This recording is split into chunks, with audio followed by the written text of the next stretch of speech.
Arjuna, kamu sangat setia kepada Kanda Kasembaba. Aku hadiahkan 1 bungkus uang emas. Terima kasih, Tuan.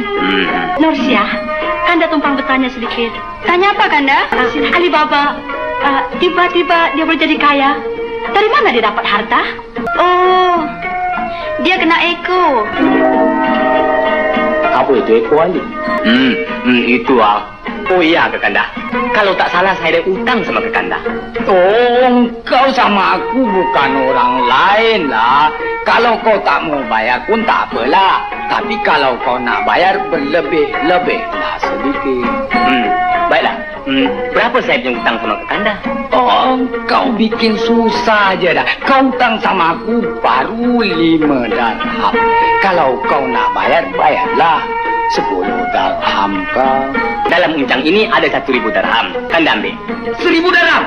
Aku tak mau. Aku tak mau. Sumpah aku tak mau. Apa mau bikin ni semua banyak-banyak? Alibaba, kau punya hati sama aku punya hati. Sumpah sama. Tak ada kedukut dah. Makan. Makan pisang. Ali, apalah guna kau sembunyikan itu rahsia? Kalau kau kasih tahu itu rahsia sama Kanda, itu harta pun tentu tidak ke mana-mana. Baiklah, Kanda. Kalau Kanda mau tahu, saya boleh ceritakanlah. Kanda tahu tidak itu Bukit Korma? Korma? Ya. Apa ada di sana? Sana ada batu bata. Itulah orang semua tidak tahu. Di luar memang batu bata, tetapi di dalam harta karun. Harta karun? Mana ada pintu? Pintu memang ada, tapi nak buka itu pintu mesti mau dengan syarat. Syarat? Apa syaratnya? Syaratnya mesti mau menyanyi. Menyanyi? Lagu apa dah? Lagu Samia Gamal? Bukan lagu Samia Gamal lah, Kanda. Lagunya ini macam lah. Niat ingsun matek aji semar ngising. Niat ingsun matek aji. Apa lagi? Matek aji semar ngising. Matek aji.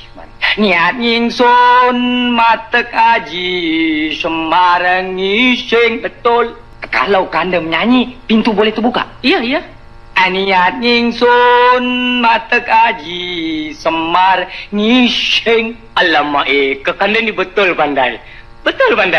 Kanda pergilah sekarang kat Bukit Korma. Kanda kasih maba. Kanda nanti. Saya belum cerita lagi tutupnya. Niat ingsun matek aji semar ngising. Alibaba, kemana Kanda Kasembaba pergi? Kanda Kasembaba pergi jumpa sahabat lah.